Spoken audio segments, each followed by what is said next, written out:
Thank you, friends, for joining us for another conversation via Zoom that we're having with a VSGA member and someone involved with golf across the Commonwealth. This is Teddy Linebeck.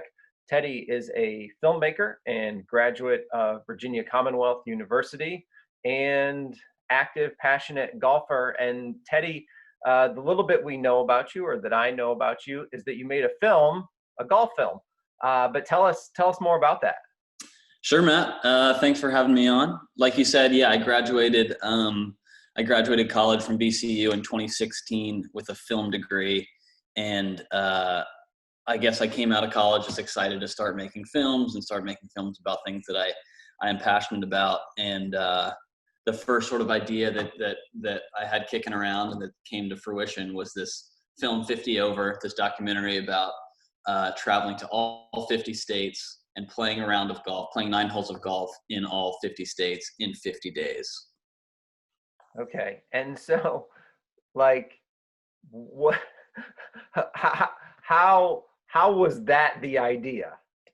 Yeah. So it's You're sort not it's sort of, thinking I'm gonna make the next Citizen Kane or Titanic. You're like, we're gonna go play golf in all 50 states in 50 days. yeah, man. I mean, it started out as just like a passion project, really. And all things sort of lined up to make this movie. So I had just graduated with a film degree. I had got my first car ever. So I had this like extreme sense of freedom. I can go wherever I want. And then I was with my brother at the time, and we both are just golf nuts. We love to play golf. So combine a new car, a film degree, and a love for golf, and like the craziest idea you can think of. And we came to this idea: 50 states, 50 days, 50 rounds of golf. What was the planning for something like that like? Yeah, I mean, it was about a year. So from at the time we came up with the idea to the time we started the trip, it was about exactly a year. And I mean, yeah, it was pretty heavy, especially those last 2 weeks, like right before the trip. Because I mean, the first thing we had to do was get our route down. So we had to map out our route around the contiguous United States. So we mapped out the quickest way through the lower 48. And that took us on a route starting in Maine, zigzagging down to Florida, up through the Dakota areas, and then down through the Southwest, and then up through the Pacific Northwest. So we had that route mapped out. And then the second thing to do is obviously choose the courses. So another aspect of our film is that we wanted to highlight public golf courses around the country. So based on that route that we had mapped out, we would zoom in on that map, look at the golf courses in that area, sort of research them, call them, find out everything they're about, find the courses that most specifically met our theme of public golf, inclusive golf, sort of golf for the everyman. We would call them, tell them what we're doing, they would get on board, and then we would have that state's course, and we did that 50 times, to 50 states throughout the country. And tell me some of the more memorable courses, maybe without naming names, but at least within the state, what were some of the more memorable experiences of courses?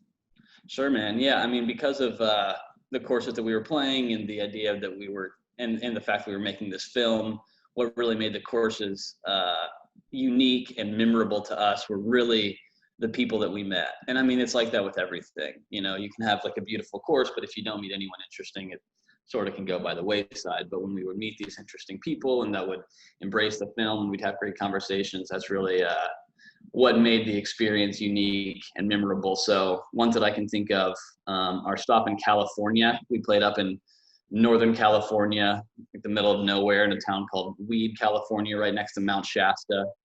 And they just really embraced us. They had us over for dinner after the round. The local newspaper came out. They let us actually sleep at the golf course. So we got to wake up and play a couple more holes actually in the morning. So that's one that comes to mind. The Hawaii course obviously comes to mind. It was our last one, but it was also a course that was right next to like one of these big private resorts in Hawaii. But this course, Kahuku Golf Course, was like, I mean, it just like embodied what we were trying to show in golf. It was like a total, like you wouldn't even know it was a golf course if you drove next to it. There's like this wooden shack, which is the clubhouse. and it's just like this windy, like deserted field that happens to be some flags and some greens there that you hit onto. So it's courses like that that were really memorable. And obviously there was tons across the country, but those are two that just immediately come to mind. What did you pick up on, or was there anything that you picked up on during this experience that you thought, how are we not celebrating more of this? How are more people not here? How are more people not involved with this? What were, maybe some of the surprising takeaways or findings from the experience? Yeah. So we went in with this hypothesis that we were going to see this side of golf that people don't see often, that there's these public tracks across the country that make it a mission to be inclusive and inexpensive, that kind of thing. Those are really the courses that we tried to pick out and play. And a lot of times that was true. Like we would find these courses that reached out to the community and had these amazing youth programs trying to get youth into golf, that kind of thing. But I think that the sort of other side, I guess, of public golf even is that they try and emulate the country club in a way. And so while they're not a country club, they try and emulate that. And so this idea of like inclusivity and trying to get everyone in is sort of lost because they're trying to be sort of as quote unquote like fancy as possible, instead of embracing this idea that there's country club golf, which is cool and fine for that type of person. And there's also this golf that, it's cheaper and everyone can play. So our hypothesis sort of we sort of found it in a sense. And then in a sense, we also found that it wasn't necessarily true. Mm-hmm. So tell us now about the journey of the film. What's next for it? What are you trying to do with it? Yeah. So ultimately, ultimately we'd like to find a distributor for the film. But the way you do that is you submit to film festivals across the country. And then with connections in all 50 states, hopefully we're going to submit to a wide variety of places in the country. But before that, it takes some funding to submit to those film festivals. So before the pandemic started, we had screenings set up around Richmond, down in New Orleans, where my brother lives, to try and to raise some money and just get some interest around the film. That was unfortunately stopped because of the pandemic. But we do have an online screener at the Bird Theater. So they have an online screening room where you can rent films for a week. And so our run is going to be it's starting June 12th and lasting a week. So through June 21st, I believe.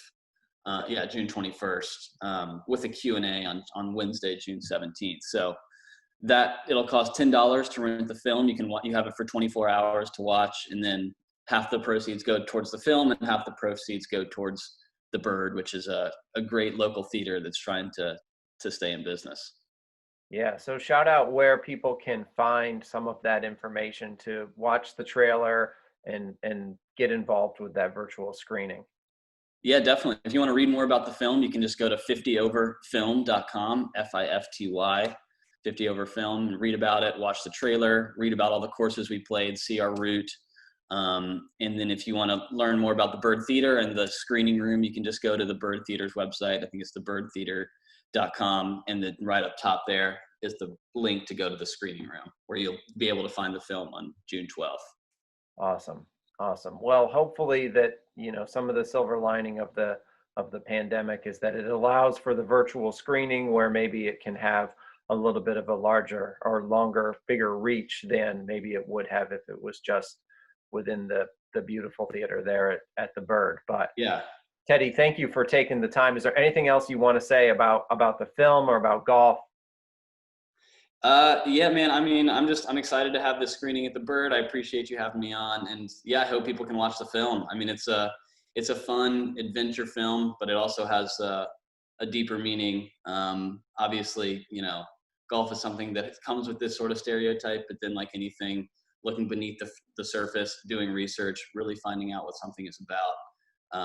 I think that helps, Awesome. gain knowledge and ultimately bring people together. So Sweet. Well, thank you for taking the time. We wish you all the best. Be safe, and we'll talk with you thank you, soon. Matt. Take care. All right, Matt. Bye. Bye now.